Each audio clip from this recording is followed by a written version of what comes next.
Estamos en la sexta edición de EDA, el Encuentro de Abogados. Estamos con Ana Laura Calero. Vamos a hablar sobre abogados y fintech.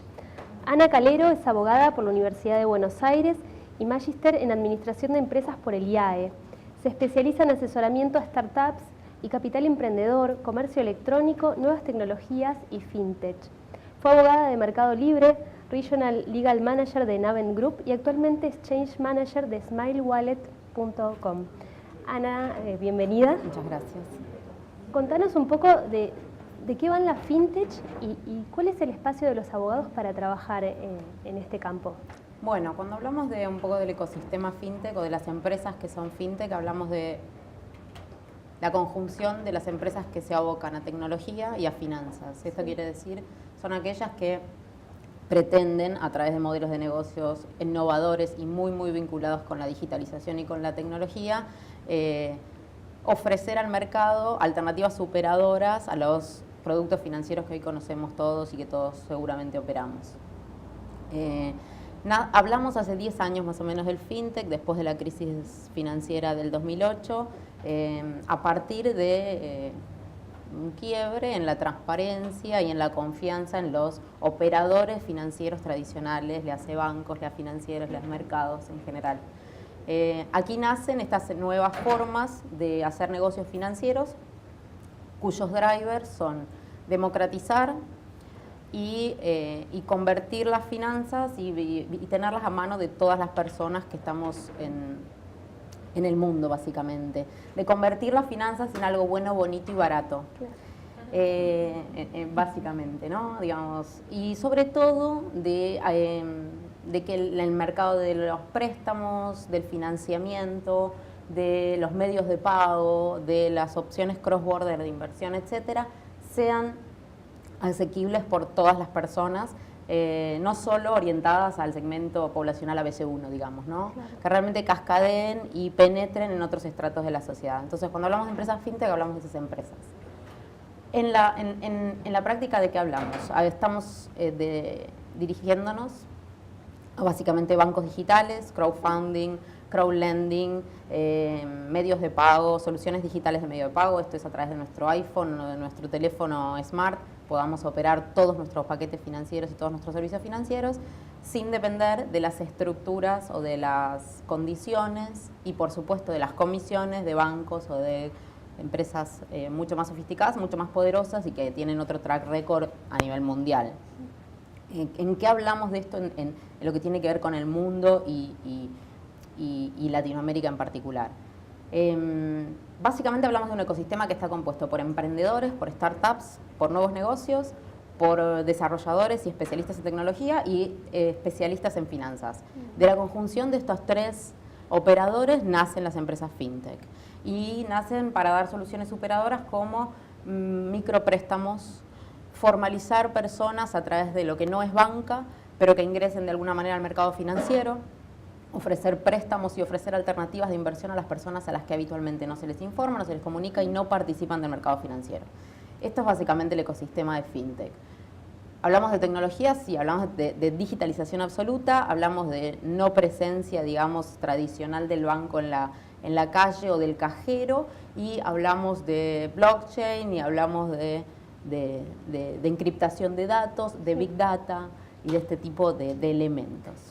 ¿Y cómo está el tema de la regulación legal en todo este campo? Te cuento un poco más de números y de regulación. Estamos hablando de que podemos identificar, o por lo menos Accenture o Price, a través de algunos estudios se han realizado, estamos hablando de, hoy hablamos de 10 años de industria, más o menos 2.000 empresas a nivel global, ubicadas 68% de la industria en Europa, otro tanto en Estados Unidos, con menor ingreso en los mercados emergentes.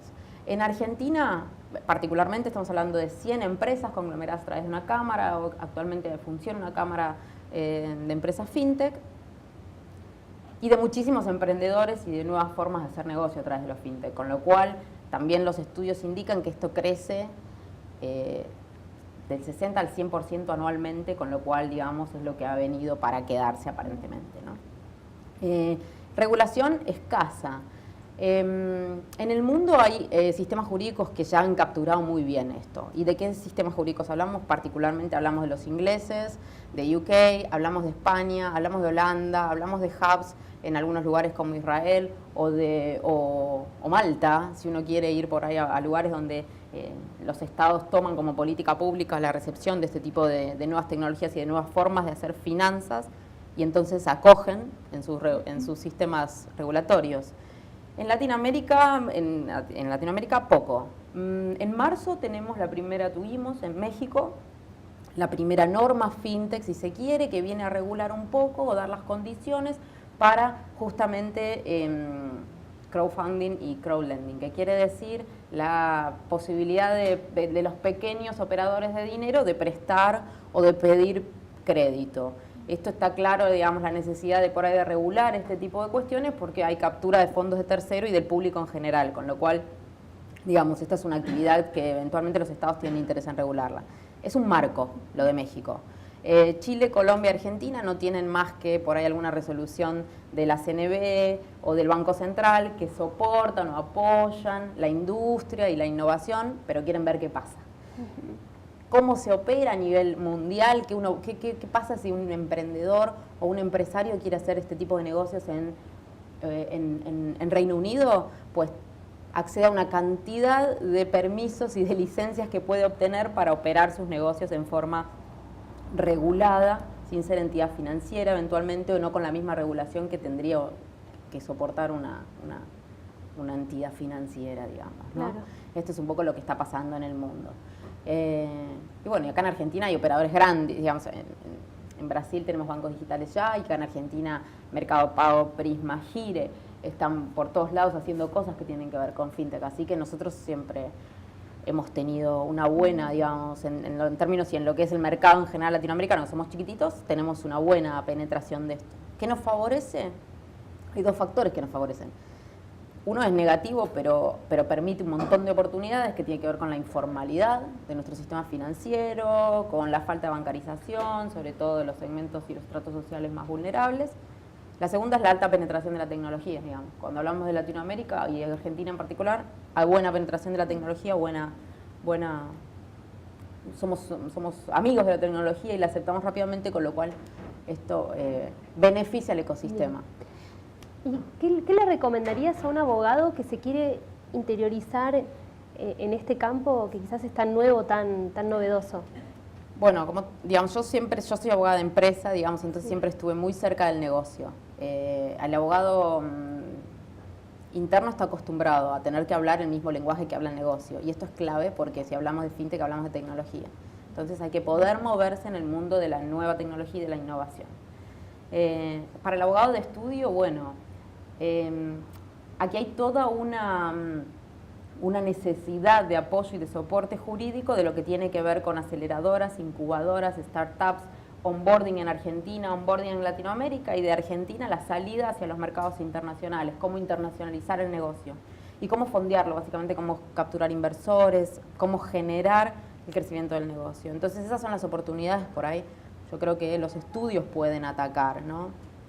Cómo armar la startup, cómo armar el negocio, cómo vincularse, a dónde el emprendedor, asesorar al inversor en la realización del negocio, probablemente como lo haríamos en cualquier industria, pero con esta familiaridad con la tecnología, lo nuevo y la apertura mental para capturar modelos de negocio en red, ¿no? Escuchaba a los expositores anteriores, estamos en un momento donde lo lineal del flujo de fondos, lo lineal de los operadores empieza a expandirse y somos todos nodos, dueños de nuestra propia información, de nuestra reputación y capaces de validar, digamos, ¿no? El usuario hoy y el nodo o el inversor o el prestamista es cada uno de nosotros, aunque seamos Doña Rosa, aunque no seamos grandes expertos en finanzas, hay cierto empoderamiento de la unidad